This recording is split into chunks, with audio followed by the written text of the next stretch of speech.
Samedi, les opposants à l'aéroport de Notre-Dame-des-Landes organisent un grand rassemblement sur place. De leur côté, les partisans du projet se font plus discrets et espèrent que les engagements du gouvernement seront tenus. Samedi prochain, les anti-aéroports rappelleront leur opposition à l'évacuation de la ZAD ainsi qu'au début des travaux. Une nouvelle mobilisation comme pour prouver leur détermination à lutter contre le projet, alors que les partisans s'accrochent aux promesses du gouvernement suite au référendum de juin dernier. J'attends que le gouvernement appuie sur le bouton pour démarrer les travaux.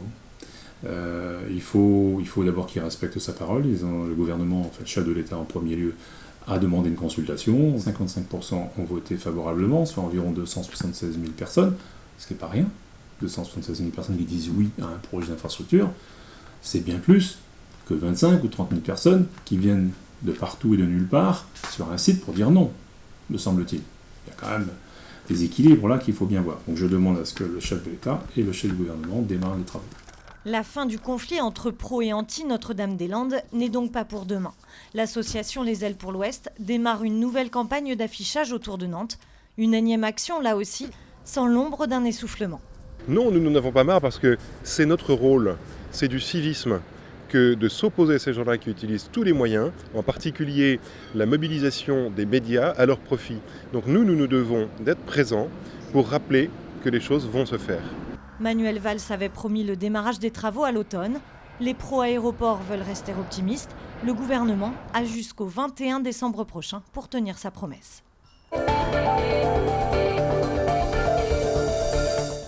Ça ne vous a pas échappé, l'arrière-saison a été particulièrement douce et ensoleillée en Loire-Atlantique. Un été indien qui a redonné le sourire aux professionnels du tourisme, notamment sur la côte de Jade. Jean-Michel Naga. En octobre, à Pornic, il y a le ciel, le soleil, la mer, des plages désertes et le silence. Il y a un petit peu de monde de temps en temps le week-end, mais sinon, dans la semaine, ça va. Hein. Donc on peut profiter du calme, du soleil, prendre de l'énergie. Le flot des touristes est parti avec la chaleur. Après 3 mois de saison, les Porniquais reprennent possession de leur littoral. On est des privilégiés sur toute l'année. On a quand même 9 mois pour se ressourcer de ces 3 mois. Tranquille sans touristes. Tranquille sans touristes, pendant 9 mois. Bien sûr, il reste encore quelques camping-cars. En arrière-saison, c'est bien parce qu'on est plus tranquille, on peut stationner un peu où on veut. On est moins embêtés, on nous laisse plus tranquilles. Mais la plupart des campings sont fermés. 6 mois d'arrêt pour l'entretien et les travaux nécessaires. En arrière-saison, on trouve surtout des retraités bien sûr. Et en attendant les vacances de la Toussaint, l'Office du tourisme concentre ses efforts sur les week-ends. Les 2 derniers week-ends notamment, il y avait les balades artistiques à Pornic, où les gens pouvaient déambuler dans la ville avec des plans pour découvrir des artistes peintres.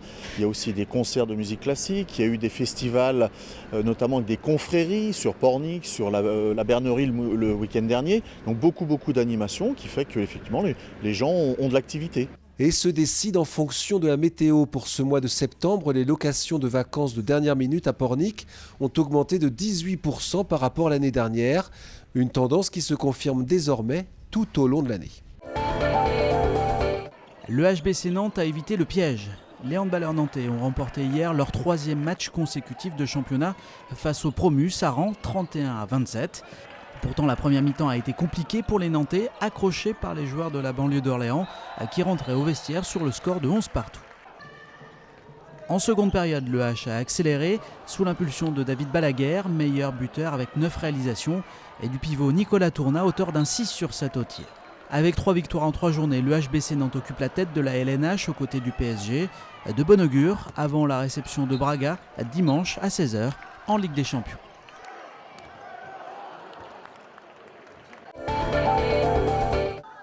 Le VB Nantes ne débutera son championnat que le 22 octobre, mais en attendant, les filles de Sylvain Quinquis peaufinent leur préparation avec un groupe largement renouvelé. Benoît Valdi. Ce n'était qu'un match amical, mais il annonce un début de saison prometteur pour le VBN. Les volleyeuses nantaises se sont imposées 3-7-1 face à Évreux. Une rencontre à valeur de test pour l'équipe qui a renouvelé 50% de son effectif. On a changé la moitié de l'équipe. On a recruté des joueuses plutôt avec des profils physiques, puisqu'on a des joueuses à plus d'1m90 comme Laura Pilajamaki, la finlandaise, Roxana Baksic, Anna Koutoura. Des choix de recrutement décisifs pour les objectifs du VBN, puisque le club vise la Coupe d'Europe cette année.